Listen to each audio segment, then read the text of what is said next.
You're watching The Experience, Comic Culture and Sales, streaming live daily to Facebook, YouTube, Twitch, and Twitter. Everybody, and welcome. This is The Experience, specifically our fun show, Talkin Shop, where every week we try to bring you two great creators that have things that are coming out, either very soon this week into stores, your local comic shop, or currently right now at crowdfund, so you can have all the opportunities to back them. And this week is no different than always. We've got really great guests for you guys.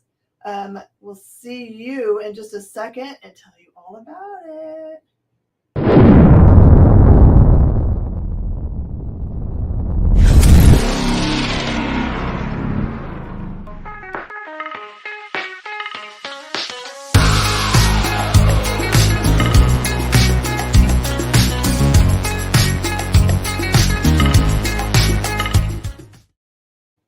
Hello, everybody, and welcome. It is time for Talkin Shop. And it's cool because I actually get to talk to two people that I actually know today, instead of sometimes I have people come on that I've never met before and they don't know me at all or my background, and I don't know very much about them, which is kind of like cool, get to make new friends. But I do like days like today where I kind of know both my interviews. And to that end, let's bring Henri Compton on, who has an amazing thing going on this week, and you can get involved. What's up? Oh, it's so low energy too. I forgot to tell you, he's low energy. Yeah, low energy. There's just nothing there. You know, this. I keep this monkey on my desk, and he's always got his back to me. I don't know if you can see it. You don't have. He's always got his back. Yeah, he's like a golden monkey. He's a golden monkey. I remember playing around with him when I was young.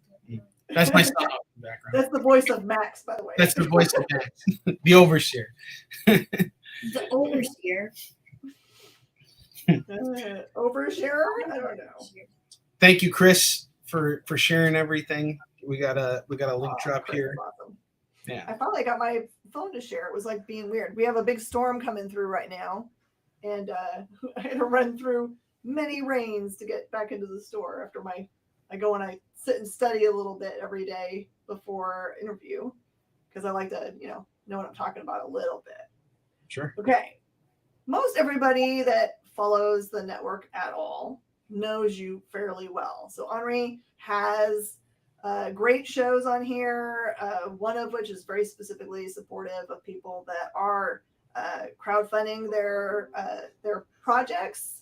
And because he knows all about that, he's done a whole bunch of very successful ones himself, and also has sales shows on the Experience, which everyone loves. They are super high energy, a lot of fun.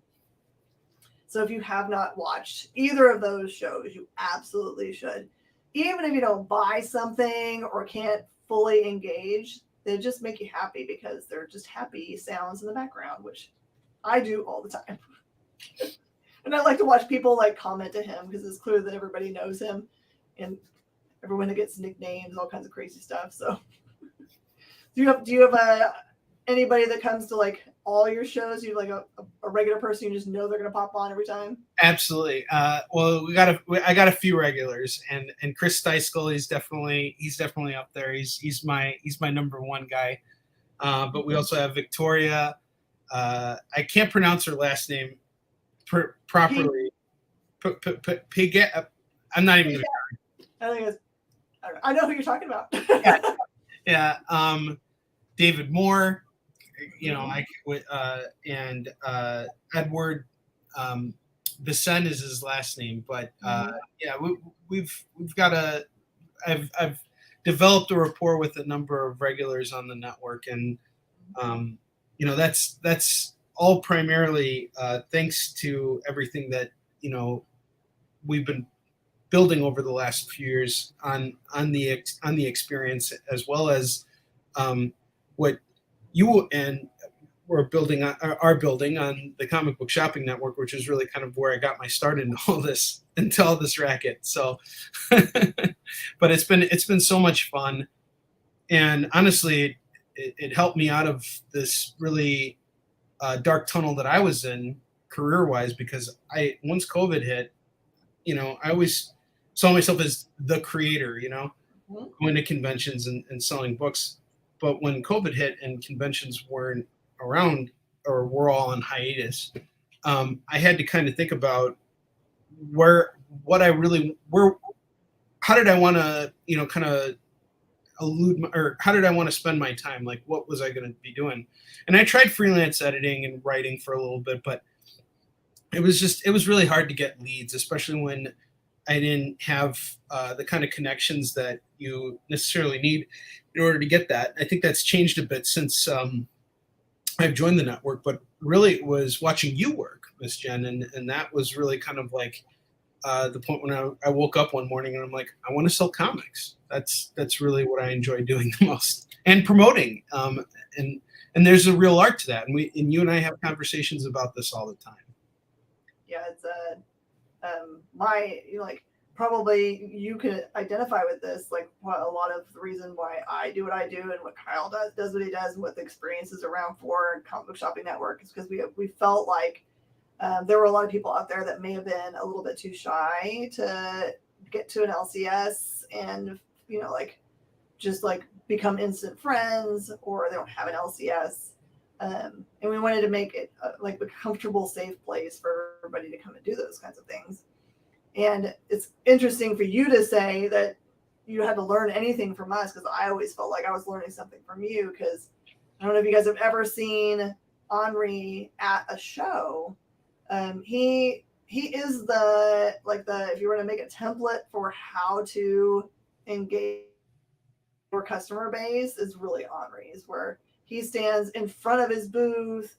He engages everybody that walks by. It's very non-confrontational. He's not like a slick, car salesman or whatever. He just explains the passion he has for the book that he's doing. And then I would say that you're very successful at what you're doing, because you often have sellouts. Like, have you in recent memory had a non-sellout show? Yeah, Heroes Con.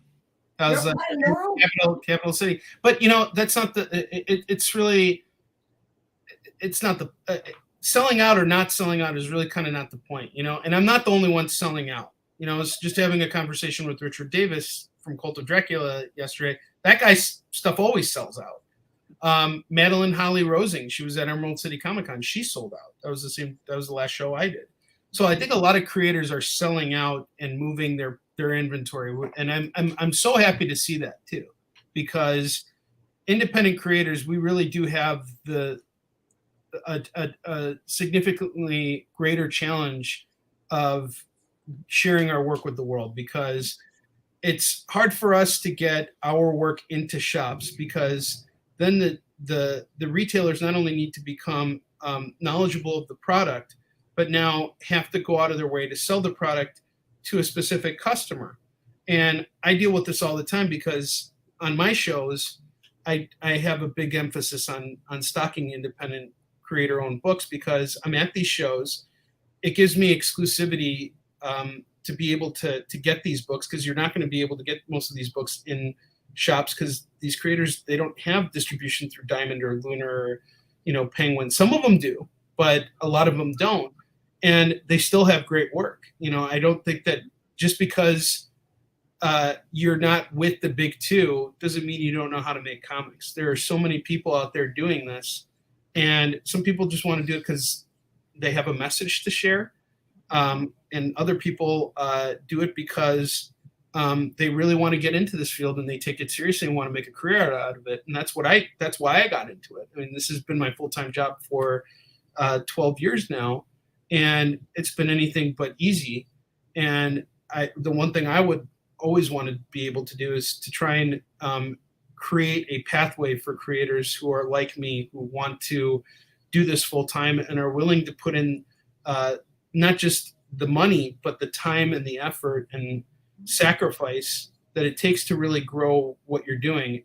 And, particularly when COVID hit and Plan C distribution was established, that's really how I connected with you originally. And I watched what you were doing because once the whole pencils down, period occurred and distribution stopped, you were pushing exclusively independent books.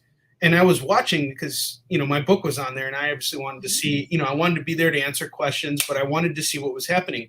And watching how you were selling those independent books just made me kind of realize, like, there's so much potential here. This is the stuff that people are going to be wanting 5 to 10 years from now, because think about it. All these independent books have micro print runs. They're not printing up thousands upon thousands of copies of their book. And on top of that, no one knows that they exist yet. You give it another 5-10 years, once companies like Scout, SourcePoint, and Aftershock start taking these creators who they're trying to bring onto their roster and start making deals in Hollywood, and we see movies get made, those books are going to have a lot more value and meaning than they do today. And it's really wonderful to be a part of that, especially on the marketing and promotion side. And that's why I love being in this arena. It's the most exciting thing. I love waking up every day and I love going to work. It's the best.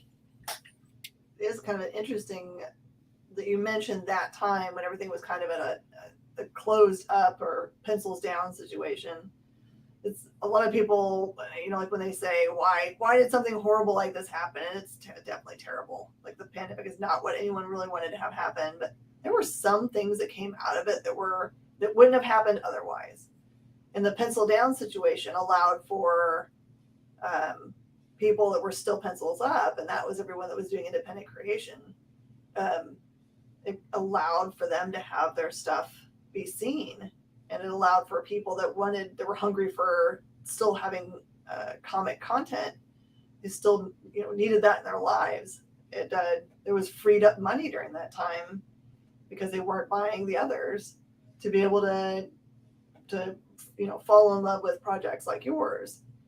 Because it's like, I look at your project and think to myself, I have no idea how in the world that it's not in every store, because it is brilliantly written and beautifully drawn, and it's based in historical fact. So it's not even fantasy. It's just like, this is the most entertaining history lesson I've ever had. About a real person that existed. Is like, how do we not know about this guy from I didn't know about him in history. Didn't know he existed. Well, it's interesting because history was not the angle I was shooting for. And in fact, my co-writer on the series, David Anthony Kraft, he hated the word history associated. No. Yeah. He passed away from COVID last year. And he would be spinning in his grave right now if he knew how much the word history has been used in his absence since. And really, I made Yisun Shin not because of the fact that it was historical. In fact, the fact that it was historical was actually just sort of happenstance. Really, what I wanted to do was tell stories about heroes. That's what always drew me to comics, is stories of heroism, and seeing how the heroes overcome the odds, even with their own flaws. And in Yisun Shin's case, what made him such an interesting hero was the fact that he existed. That's what makes him an interesting hero, is the fact that he's real and that he overcame such incredible odds and fought against massive oppression from the samurai, one of the strongest militaries in world history. And if you really think about it, it's like we think about superheroes like Spider-Man or Superman or Batman. These heroes, we love them, and there's a lot of relatability to them, because I think a lot of the writers that work on them, like let's just say Tom King, whose approach to Batman was write what you know, right? And that's the idea. A lot of even Stan Lee, he inserted himself into these characters, so in some way they're tangibly real, but they don't exist. And so it's interesting to see that, hey, you know what, there's a real hero that existed, and we wanted to ground it. We wanted to make it as much of a Marvel-ish book as we possibly could. That was the idea, was to make it come off that way. But you bring up another interesting point about how this book is not available in shops. That's my fault. because I'm really just one man doing everything except for the art. I hire artists to do everything and the creative teams to put this together. But really, when it comes to stores and things like that, it's hard to sort of integrate with them and make it easy for the shops to have access to the books, which is why we partnered up with Scout Comics, and they're going to be taking care of our store-wide distributions, and I'm really looking forward to that. It's probably going to happen next year, just because their line is full for the year. I mean, they've already established what they're going to be printing, so I probably won't hear from them until closer to the end of the year, and then we'll have an idea of how we're going to do it. But we're going to be providing stores with new versions of the book, new covers, a different presentation. We're going to be trying to make this as fun and accessible for the fans as possible, but as easy for the retailers as possible too. Because the last thing I want is for you guys to be stuck with thousands of copies of my book. And I know exactly what that looks like, because I sometimes come across the same situation as a dealer where I end up over buying. Is that the right term? Overbuying or buying a little too much of something and not having a customer for it right away, which is fine, but you gotta be able to cycle it, and you don't want to be sitting on your books for months on end, especially if you're dropping something like hundreds of dollars. And we have a really great Kickstarter reward right now for dealers that is going to make it easy for them to quickly double their money. So it's a specific tier for them, and we give them a package where they get 24 books at wholesale price, and they can sell them off as bundles. So if they make just 2 transactions, it's like, boom, you got your money back. And it's just a big single issue set where you can get all 10 single issues and sell them all off in one shot, and not have to worry about, hey, I sold issue 1, but now I got issues 2 through 9, and no one, someone picked up issue 1, they don't want the other issues. And that's something that I'm trying to constantly keep in mind, is what is it going to take in order for retailers to be satisfied with the actual book? Because it's one thing, there are so many great books out there. I know that you and I, share that common belief that there are just a ton of really wonderful books out there, but some of them just don't have the particular audience for that shop that day when it comes out, and then it can, you try and circulate it, and then eventually it ends up somewhere where it could, the people who would like it may not necessarily find it. Yeah, I remember when I started carrying your books, I think that you were offering them in packets like that, and I thought it was brilliant because people have to catch up, and I can't imagine reading the story of Yushu and Shin and just having just a little bit and having to wait, because that would be. So I read it all in one big sitting, so I can't imagine someone else having to wait. Like, we live in a great time when we can binge it. Everything, like literally everything now, and that's also kind of the difficult thing. Like, our latest issue that we're going to Kickstarter on right now, it's been in production for 3 years, and mainly because of COVID and all these other things, and it just took forever. But I'm very happy with the end result, and it shouldn't take that long for issues 11 and 12, which are the last 2 issues of the series, and then we're done with the entire Yushin Shin trilogy. And I'm looking forward to that day more than anybody, mainly because it's something I've been working on for so long, and there's this part of me that realizes that the clock is ticking, and I fear not being around to finish what I started with it. So young, oh my god. Not so young anymore. I just turned 22 back in May, so I A baby. You could fit 2 of you in my lifetime. Well, you don't look a day over 21, Jen. I'll take it. Have you? Okay, so I'm gonna say this as if it hasn't happened, and maybe you can overwrite this by saying that it has happened. Have you thought forward to a day and time when someone walks up to your booth dressed as Yushu and Shin? It has happened. Yes. And it might happen again this year. We'll see.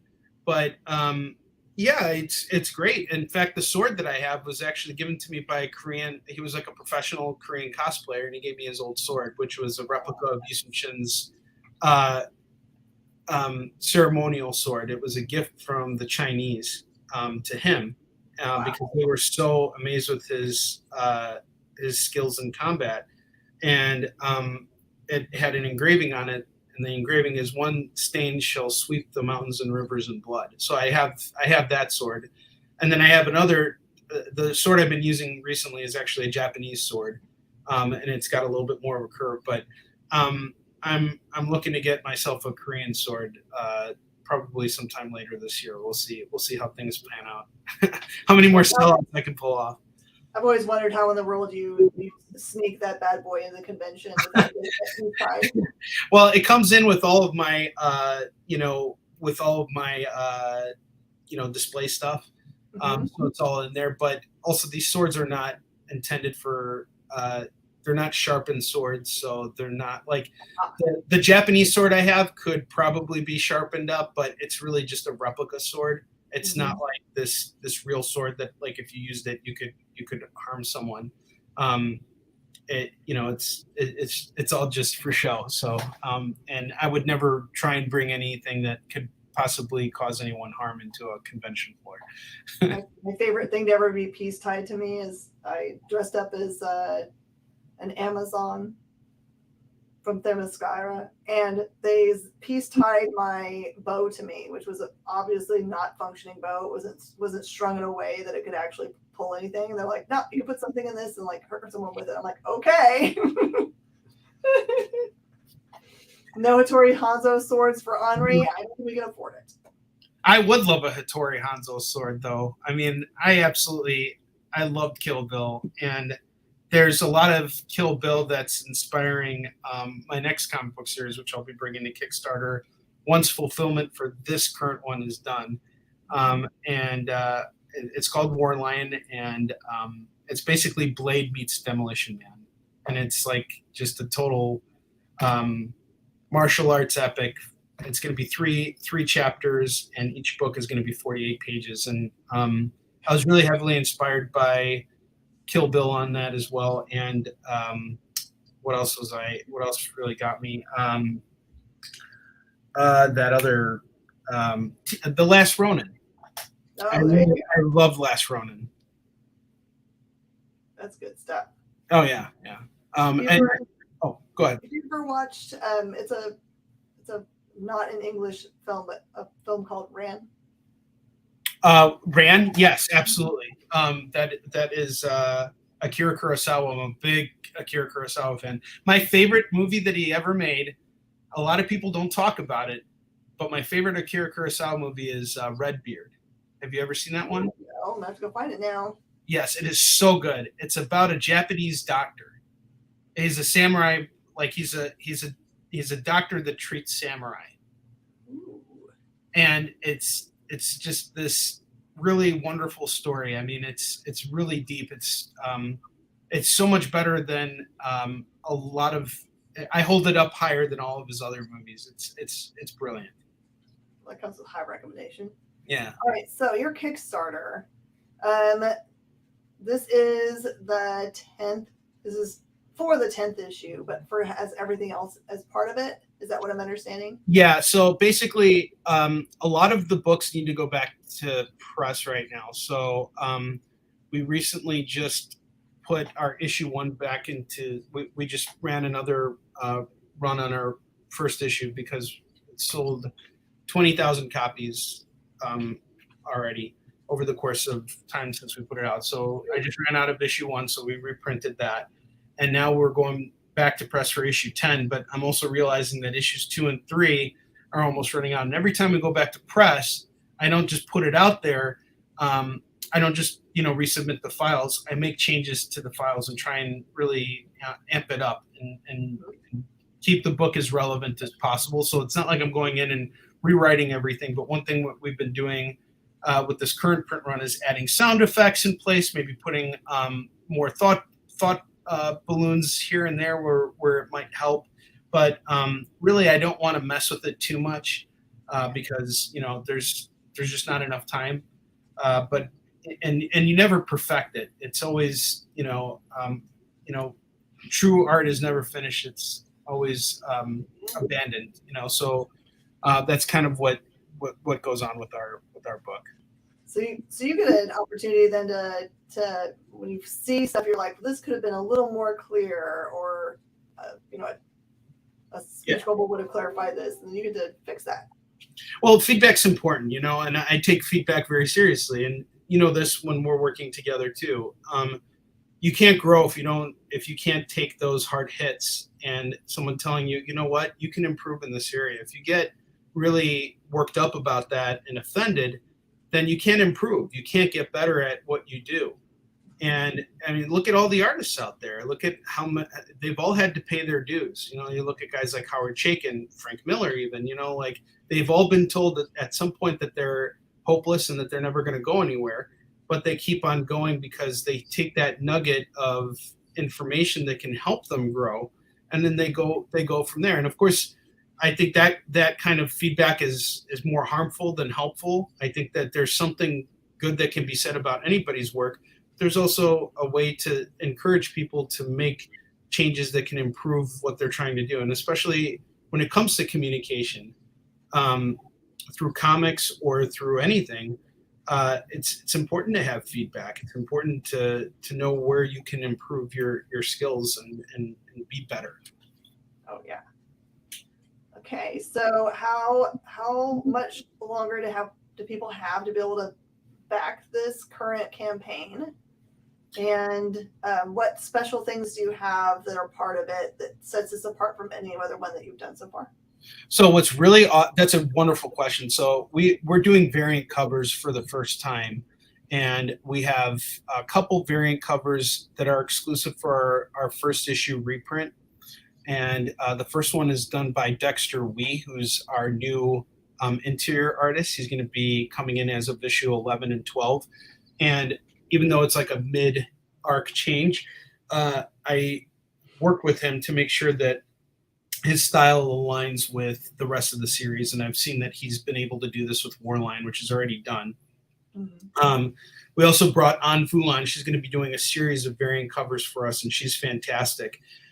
Now, this campaign is not going to cover the reprints for issues 2 and 3, but it is going to cover all of the variant covers that we're doing. And we also got Annie Mia, who's a very popular Korean cosplayer. This is the one I'm very excited about. She's doing a variant cover for us. And then we got Marissa Pope to come in. And we have 2 other surprise artists that I'm going to be revealing in the middle of our campaign once we get into that dead zone. And I'm really excited about that. And we got some excellent stretch goals that I can't talk about yet. I want to get funded first, but we are more than half of the way there. And the one thing I've been paying attention to is not necessarily the dollar amount on the campaign, but the amount of backers. And really what I want to see with this campaign is that we have more backers than we did in our previous campaigns. Doesn't matter how much more or how much less money we make. It's a matter of how many people do we have on board, because my goal after that is going to be rapid fulfillment so that when we go back to Kickstarter, those people have their rewards already in place. Everything's all taken care of. And now we can go on to the next thing and push forward. One of the stretch goals, Honor's too old to join the Korean Navy. You're not seeing it, but he's been poking at you the whole time. He also said here's your quote: "I would never bring anything that harms anyone into a convention." Henri forgetting his heckler. Yeah. Boom. All right. Give everybody the right place to follow you on social media to find out what's going on and when you drop those cool new incentives. Incentives, yes, absolutely. So you guys can just follow me on social media at Henri Compen. I'm also on The Experience twice a week.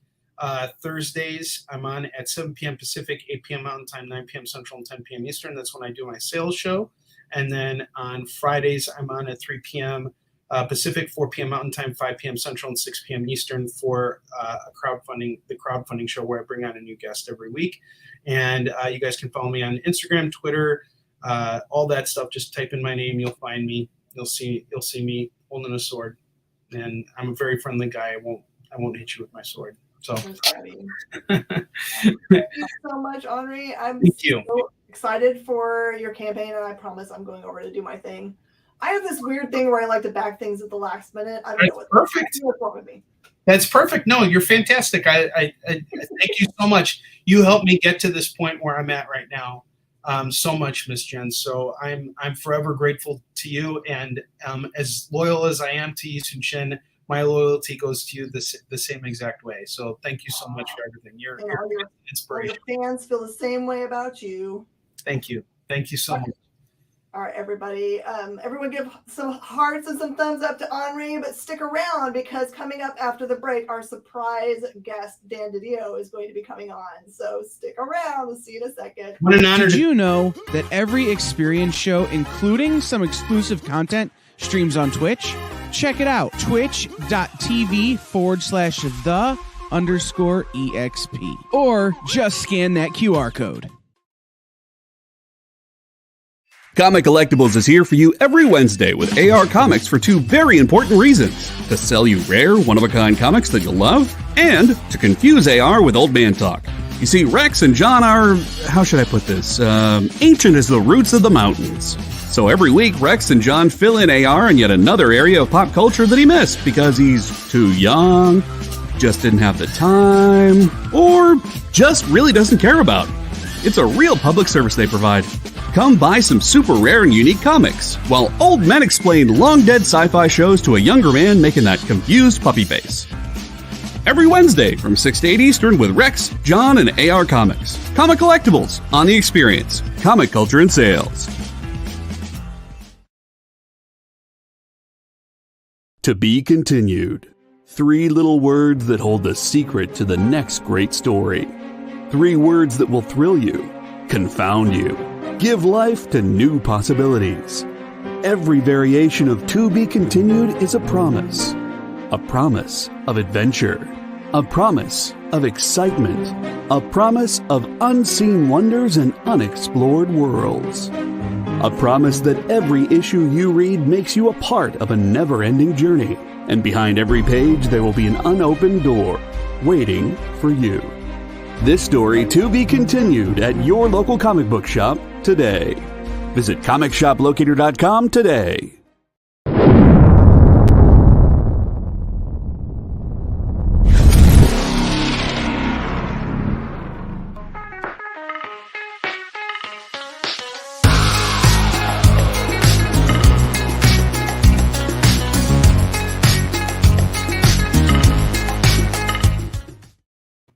Everybody, and welcome back. I'm Miss Jen, and this is Talkin Shop. Just want to remind everybody that the best way to find out what we're doing and when is to ring that bell so you get notified when we're going live. Sign up for the the mailing list here. It's a QR code. It's so easy. You just scan that bad boy and get signed up. We only send 1 email a week, so we're not going to annoy the fire out of you. We are not like that. My best friend, according to the internet, is Joanne's Fabrics because she sends me a message every daggum day. We're not those people. All right, so I'm super excited about our next guest. Please welcome Dan Didio. I'm here. Hello. How are you? Bringing us pork chops, I have been assured. I know I did. I was cooking, so that's why I just had to make sure they got out of the oven fine. So we're good now. Okay. So you baked them? Yeah, I baked them. It's a little bit of I come home. I have a small office here in Tampa that I go to for most of the day. Then I come home, whip something up fast, and then just back to work again. Do you have like a specialty for things that you cook? No, cooking. No, this is. I hate to say it. I went low rent today. I did a little shake and bake just to get it done fast. Nothing too fancy today. That's for the weekend. When you have family to cook for, it's the most important thing is that it's edible, and that's all that matters, really. That's about it. Yeah. Trust me, we got a teenager in the house, and he's indiscriminate about what type of food it is, as long as it's food. So does your teenager do like mine do, where they have like first and second breakfast and first and second lunch? And oh, it's just a nonstop eating extravaganza. There's always got to be food around. So I'm waiting for them to get back to school from school now. So we'll see. I remember it being like that, especially since I did sports. I don't know if you were a sports person, but it's just like, well, like you could never have enough calories. Yeah. Eating all day long after the game. Absolutely. And then somehow, I don't know if this is everybody, I could eat right before a game and be fine. That's right. We got to bring the shake and bake here. You and me. We do it now. Hey man, everyone asks the same dumb questions. I want to know about food habits. Where else are you going to get that info? That's it. So you've been really, really busy. You've set the world on fire by doing a really sweet thing, and got these sent to the LCSs to get everyone super hyped about this new awesome project Frank Miller presents, which lest anyone gets confused, it is not just going back and touching on a Ronin. This is going to be a huge universe that's being built. A bunch of different things. Was this something that was born of, like, did you just like hang out at a convention and be like, it'd be cool? I stayed in touch after leaving DC. I stayed in touch with Frank, and we had done. I had helped him on a project that he was doing. He was doing NFTs, and I helped him meet the people that were setting it all up. And we were talking about comics. And as the story goes, he actually asked me if I was interested in editing a book that he wanted to create for DC, and I said, yeah, I don't think they'd accept that. But if you want to do something away from there, very interested. It's weird because we started talking about Ronin, and interesting to talk to Frank about Ronin because he's had a sequel to Ronin since the conclusion of the first series, which now I'm at DC for almost 20 years. This is the first time I hear this. Okay. So it was this weird moment. I said, I'll make you a deal. If you want to do that sequel to Ronin, I'll do it with you, but it wouldn't be a DC. You should do this as a separate entity, a separate company. And I think that's what really intrigued him, because as we were both talking back and forth, a lot of his conversation was about legacy. And it even became even more important after Neil's passing, because Neil was such a mentor to him. And about what you leave behind and what you can do. And it wasn't just about leaving behind a body of work, but also about the transfer of knowledge and all the information that he's learned about making comics from so many great creators over the year. He wants to pass that on. I too felt like I wanted to do things that I felt slightly unable to do while I got at DC as well. So we thought about creating our own little company where we can basically put up or shut up, so to speak, get a chance to do the types of books we discuss. And if they work, great. And if they don't work, you have no one to blame but yourself, which is okay too, by the way. So it's a lot of fun to be doing that. And for me, let me tell you this, it's a lot different. I'm going to tell you something secret. It's a lot different doing a book on your own than having 160 people helping you. I'm going to ask you, like, what are the things that surprise you the most about the production of comic books when you're kind of like the person that's like stirring the pot, making the pork chops? Exactly. And not burning them or shaking them too hard. Barcodes. You have to pay for barcodes. Did you know you got to pay for barcodes? I didn't know you had to pay for barcodes. There's a whole company that sells barcodes. You got to buy barcodes. Now I understand the conversations that retailers have in the background where they're like, someone reused a daggum barcode. Yeah. It's like, why does that matter? Because our system doesn't use the barcodes on the books; it generates our own. So now I understand why. Yeah, no, we had to buy a block of barcodes. So it's like, and you have to buy one differently if you do a second printing or a variant cover. Everybody gets their own barcode. Yes, I knew that, but having to actually do it, two different things. and now the chore becomes make sure that those things match when they get printed. Yeah, I mean, today was the funny day. Today I'm sitting here, and you're sitting here thinking you're all done, and I'm like, oh no, I need my second covers for previews in 2 weeks, and I'm calling everybody up, getting covers ready, and it's an interesting.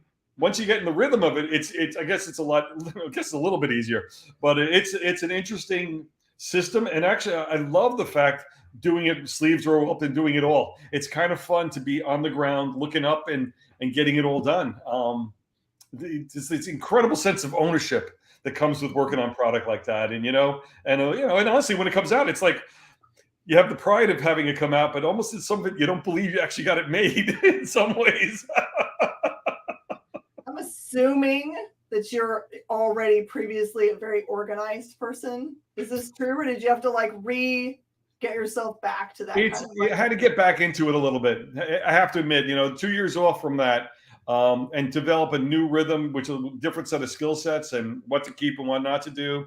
And it's funny because when you have a whole system behind you, it's easier because somebody's going to catch you. But when you don't have somebody there to catch you, you're spending an inordinate amount of time double and triple checking to make sure everything's done. And just the follow. I guess people must be sick of my follow-up emails. I'm always making sure you got it. Ring once for yes, ring twice for no. I don't know, just anything to make sure we got our books. But I'm having a blast. You could probably tell. I had done some consulting work during as I say, my COVID vacation, and during now that the vacation is over, it's fun to be working and getting books made again and talking to people about characters and story and getting excited when new pages of art come in and having that level of energy again is a lot of fun. It reminds you why you want to be in this business. Oh yeah, every once in a while people will ask about retirement. And I'm like, I just don't know if my brain understands what I do when I'm not doing this. So I'm sure that you had a nice. Well, I had it even worse because once I left DC, all I got was retirement information because I was of that certain age, and they're sending me all these forms and things, and I'm literally ripping them up. I don't know if there was money in those envelopes. I don't know what's going on. I'm like throwing, no, you're wrong. But every once in a while, every time I wake up after a long day, I think they were right, and I just didn't listen to them.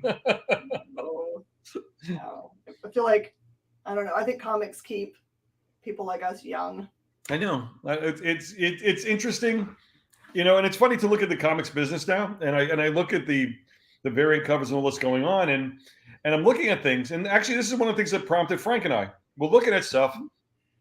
And when you see the people getting excited about homage covers, they're homaging something from 40 to 50 years ago, and they talk about it like it just happened yesterday.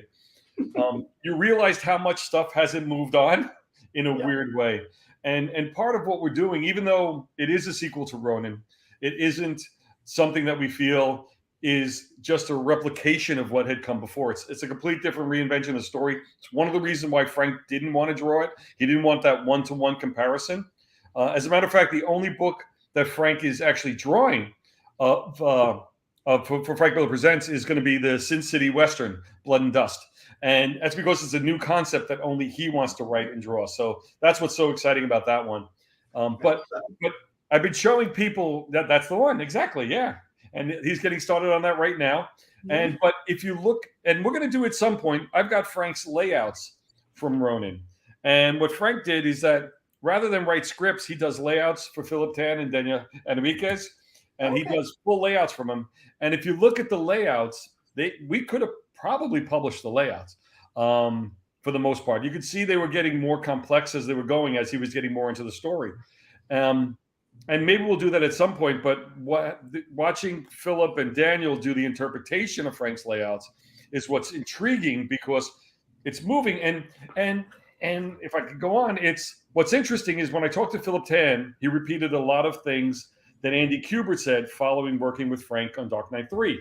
And these are seasoned veterans, with 15. Philip had 15 plus year. Andy, I think he was drawing at 3, if I'm not mistaken. but it was intriguing to listen to them both, hear how they were learning, working with Frank. And that's exactly what he wants to do. So, he's working with every artist. The third book that's coming out in December is Pandora, Frank Miller's Pandora, which he did the designs, the initial designs, but really Emma Kubert, Andy's daughter, is the artist on the book, and it's beautiful. And that's a tip of the iceberg. The interior pencils are gorgeous. And this was just a horrible tease right here in the middle. It is. And so we have all this great energy coming in, and you can see the artists talking to each other and interacting. And we agreed straight out of the gate that this was going to be artists first and let the artists really get a chance to put their stamp and fingerprints on it, much like the artists did in past times. And And I think you really get a renewed sense of energy in the books when everybody has that sense of ownership of the material. Even the artist that I'm working with, Danila Beyruth, I had a very structured style in the start of that book, and it was run for a very particular reason. And then I said, once I got past that sequence, I said, open up the storytelling to the way you want to do it. And when those pencils came in, I was actually angry at myself for putting him on a structured schedule at the start when I saw how brilliant his layouts were. And when we got on the first issue, I didn't even do a page-by-page outline. I just gave him a story outline. I said, here it is. You got this many pages. Spread it out, make it work. And he turned in this beautiful 64-page layouts and thumbnails, and had 2 notes. That was about it. And he went off to the races after that. But when you have that rapport and that excitement, it's you feel a book coming together in a great way, and it's great for the story to excite the artist, and it's great for the artist to excite the dialogue, and it just elevates the material. So what we're talking about is the Ancient Enemies book. That's right. And so the part you're talking about, the layout that you specifically had given, is that the storytelling the way that you have it, where it is from the 2 different races? Yes, exactly. Being paralleled. Yeah. Okay. Yeah, there was 2 parallel stories being told where same things were happening just in a different way, and it was able to cut back and forth. The conversation was able to continue between 2 worlds back and forth if you follow how the story goes, and it gives you the backstory between the 2 different points of view. And that's part of the whole story, is that there's these 2 opposing points of views that have been at a millennial-long war, just been fighting forever. There's ultimate hatred on both sides. They're both at the brink of destruction, but they won't give up their fight. And the fight continues to move to other people taking it over, and they continue the fight without understanding what they're fighting about anymore. But the hatred just keeps on. And the idea is, how do we break this cycle? And that's sort of the theme of the story as it develops. But there's lots of twists and turns, and the thing is that by these aliens coming to our world, new heroes start to arise from that, and then all of a sudden people start choosing sides, and it gets a lot of and it's a lot of fun. And I saw the note about 64 pages. The thing with the Frank Miller Presents for almost all our books is going to be 48 pages or larger on a bi-monthly scale. And I'm doing that because I think it's a more a satisfactory read. I feel like books are cut so quick, and there's so many things, and you're barely getting a single thought in an issue now. And I'd like to get somebody walk away with a good experience after reading the issue. It might have storylines that continue on, but the book itself should feel complete in its own right. And by putting it out at a couple of months at a time, it gives people a chance to really absorb it and enjoy it, and also gives the artist time to draw it, so I don't have to fill them in after every two issues or so. It is kind of the way people are moving toward enjoying their reading. They kind of partake of their comic books now in the binge way that we look at TV. Yeah. And so I have a lot of people that are kind of like moving toward the graphic novel, where they buy all of the individual issues but don't read them until they have all of them. So yeah, and honestly, that's some of the thinking and the logic they're going into. The only ones that are shorter are going to be the 2 Sin City books. They're going to be 24 pages each, mainly because Frank's working with Mila Manera, and that's about how much he could turn in for us. So we worked the story to his schedule, and then Frank also was working in smaller bites also, just because that's his nature. But with Ronin, he's actually laid out every page is a double page spread. So it's a double page spread with multiple panels on it, and it's really quite dynamic stylistically, and that's the goal, is to make this as visually exciting as possible. Bring people in with the visuals, and hope the story brings them back the next issue after that. If anyone's out there that hasn't been able to get a hold of the Ash Can yet, do not fret. No. This week, your LCSs had access to order the second print on their FOC. And I'm sure that they ordered a lot because the demand was really high for these. I know you got 3 there. I'm pretty good. I thought it was pretty cool because the only difference, just so you guys know, first print looks like this. Second print just reverses these 2 images. Yeah, so yeah. And it's funny, the bottom image is a character called the Geek. And that also goes to Frank's relationship with the line. Ancient Enemies is an idea that I've been working on for a long time. It's actually something left over in my head, juggling around, that could have some ties to a thing called Ultimate DC, but that's another story. Anyway, but here I had something all figured out, but Frank wanted to be involved in everything, so he actually created the geek character as a character to drop into the story. And as I looked at the character, I said, yeah, see, this is what's great about working with other people, is he created something that I don't know how to think on, and I don't know how to create. So by doing that, it brought in a completely new dynamic to the story, and it helped me expand some of the ideas that I was working on. So it was fun to do that. Besides that, and with Frank, with everything we do, starts off as a joke and then ultimately turns into a character in a story. I don't know how, but it turns into something. Sounds like pure joy. Yeah, we're having it's a lot of fun to be doing that, because I love that level of energy. And we're working actually on our next set of books. We have 4 titles basically coming out of the gate to launch with. We're never going to go too big, and I have another 4 titles that somewhat replace some of them and a little additive along the line. But it's fun to see this going on. And the good part also is that there are a lot of creators that want to work with Frank. Not me so much, much him, no kidding. But they only want to pay raises from me. You're the boss.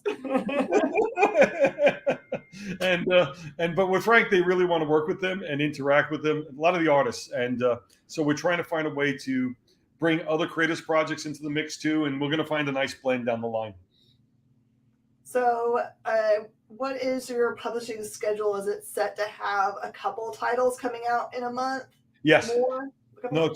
Right now, we're set for two titles a month, probably for the first 6 months. And I can honestly tell you, I don't see more than 4 titles per month for the first almost year and a half to 2 years, just from the sheer volume of things that we need to build. Plus, also, you got to understand, working at 48 pages and longer storylines, we have to stockpile a lot of material as we're building. I mean, Frank's working on issue 3 of Ronin. Issue 2 is already about a third of the way through. Things are moving on that pace. So the first 2 books come out the Wednesday. Ronin and Ancient Enemies comes out the Wednesday before Thanksgiving. And then 2 weeks later is the first issue of Pandora. And then we go into the new year. And then you'll see the issue 2 of Ronin with January, and issue 2 of Ancient Enemies, and then the first Sin City with the second Pandora, and then so on and so on and so on from there.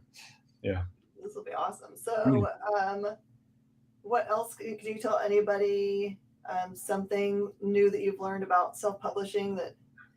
Oh yeah, I mean, it's an interesting thing, and I used to joke about it in the job, just about maintaining the energy of the line, and also keeping people talking. And now it's different when you only have 3 or 4 properties, and you have to have people. You got to keep those ideas fresh, and constantly remind people of them over a 3-4 month period of time before they actually hit the stands. And when you only have that few product, you're finding you're stepping on your toes, and you're afraid of releasing the same information. So how do you keep the rhythm of the line different? How do you keep the conversation going? But what's good about it is that, Frank and I got out in front of it. We're talking about everything. The solicitation's out there now. And then after that, the talent is starting to show some of the interior art. And I'm of the mindset, beat into me by the retailers, by the way, of that you can't really spoil a story. So you might as well show people what you got, and get people excited. If it excites me or it excites Frank, then we should put it out there for the fans to see, so it excites them too and wants to participate in what we're doing. But it's an interesting turn, because the hardest part about this, and it's really Frank's job more than mine, but it's what reality is. He's been such an advocate for creator rights for so long, almost throughout his entire career. And to be perfectly honest, when you become a publisher, you have to put yourself almost in a slightly adversarial relationship with the talent occasions because of how you work. Trust me, I was there. And he used to be my adversary, which is why we know what these 2 worlds are all about. So the fact that we are the producers of the books, we have to be very aware of the creative rights and make sure the creators feel comfortable with everything going on. Because quite honestly, you don't want to get yourself into that situation where you are doing something that you railed against while you were just the creator and not the publisher itself. So we're very much aware of that, and we want to make sure that everybody's involved in the process. And one of the reasons why we keep a tight line, that and the fact that Frank likes to see everything and comment on it, rightfully so. He says to me all the time, "My name's on this. I better see everything that goes out under my name. You know, I'm not going to validate or justify anything unless I've seen it," which is great because you want that level of involvement. But it also is a bit of a bottleneck. So it's working out all those systems and ideas. And as always, we started early, but it's amazing how quickly you burn through all your lead time just trying to get to where you are. But you know, it is so far so good. So far so good. I'm really happy with the first couple of books. And honestly, I didn't talk enough about it, but what Emma Kubert's doing with these I have two new writers, Chris Silvestri and Anthony Marinville, and those two guys working with Emma. Is kind of interesting. That's the third generation. She's third generation. She's Andy Kubert's and Frank is very proud to say that he's worked with all three generations, as have I worked with all three generations of Kuberts. So it's a lot of fun. It's a lot of fun. But I've known Emma since she was a kid. I mean, little kid. So it's kind of, but she's there sketching and drawing every step of the way. She is having a blast. But she's working with these two writers. The two writers came from. They were working on things like Star Trek Discovery and things of that nature. So they come from the Star Trek world, so they have a good sense of the fantasy and the sense of the world building that I think is essential to what's going to be happening with with comics. Oops, yeah, probably would punch you out for that. Yeah, no, but Emma's been great, and like I said, we have some more guys that we're looking to down the line, and we really want to make this. A real fun showcase style for the visual sense of the books that we're trying to bring, and Frank, and if you notice, the thing that's important here is that one book is heavy science fiction action, which is Ronin. One's a little more straightforward superhero storytelling, which is Ancient Enemies. And then you have this sense of fantasy, young adult fantasy going on with Pandora. And then you have Sin City with film noir. And then you even have a Western on top of that. And the goal was never to be pigeonholed into a genre, but more importantly, spread out across as many genres as possible, but let the style of storytelling and the visceral sense of what we're bringing to it be the real indicator of what these books are about, rather than locking yourself in one particular form. I always get nervous when I look at things. Say one company leaned on one character so much that over 50% of his line was that one character. If you kick that leg out of the stand, you fall over. You never want to put too much weight on one thing. You want to really spread it out. So if one thing doesn't work, you have so many other ways to support yourself. And that's some of the approach that we're doing here with the publishing. Such wise words. You guys, listen to him. He knows what he's talking about. Any of you guys out there that are creators or people that aspire to be creators. So again, where's the right place for people to follow for information on the whole line? I know they can follow you. They can follow I think our website. I think we have our website up and running now. It's frankmillerpresents.com. We actually have a website that we're going to be previewing a lot of our material on. We're just getting started and still getting. I'm more concerned about getting the books done than getting the website. So you got to forgive me for a moment. I have to prioritize. So the website's up and running. We're on. I think it's FMP. On Instagram and Twitter, and we got a couple of places out there. We're feeding out information all the times, so we're having some fun with that. It's been a lot of fun. It's been a lot of fun. I mean, one thing I didn't mention, I have to say this now too, because these are two things which part of my bugaboo that we worked into our plan here. First of all, there's only one variant cover per book. Frank's going to be doing the majority of them, or if not all of them, at the start. Which I think is important to make sure there's a visual sense of him on all the books that are launching here. So that's good. We didn't want to go wider with that. Had a lot of people ask me to go with exclusive covers and other things of that nature, but to be quite honest, didn't make any sense to me at the long run. It didn't make any sense at all because I'd rather build an audience than to start with this spike and then having to artificially feed it over and over again. And the other thing too, which is the one that's the most interesting for me personally, because there's a subtle thing going on. We're working with coloring in a way that is sort of a step backwards a little bit. We've actually gone with very desaturated colors. And if you look at the book, you'll see that the colors have been pushed back so that the line art can come alive again. I feel that these covers, the coloring in the books have been so muddy and so overcolored and colored poorly with no foregrounds or backgrounds that we really wanted to bring a color sense to it, and a color palette that's actually much more easier on the eyes, but also lets the art really breathe. And the colorist on that is Alex Sinclair. And when we did it, he actually said to me, I have to relearn coloring back to the way I used to do it in order for this to work. But I think it's a lot stronger. And with the ash can we did, which was fun. What the ash can is what we did is we did it on the paper that we could find as closest to newsprint. And one of the reasons why we did that, we wanted that visceral feeling of old comics. We wanted people, and if you hold it, it's soft, it's fluffy, it's a little gray, it smells. It smells like paper. Exactly. And we want to connect to the love of comics through everybody's senses at one time. And that's sort of the logic there. Just don't taste it. That's all I ask. Okay. I promise. We got pork chops for that. Yeah, and to that end, I'm sure your pork chops are ready for dinner. I don't want to have to keep you from. That's it. I think they're ready. They're ready for about a half hour. They've been cooling on the stove.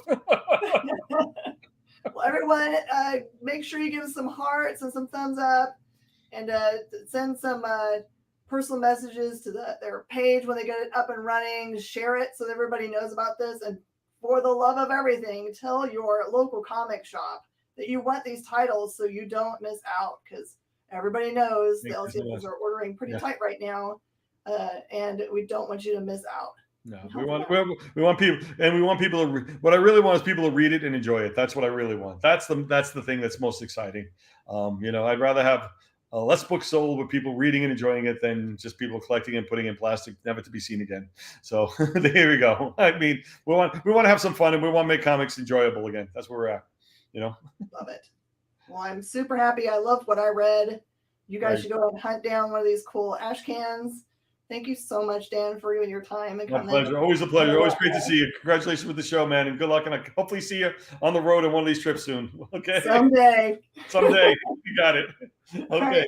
Thanks. Thank you so much. Okay. Thank you, everyone, for being with us on the experience. We'll see you again next time.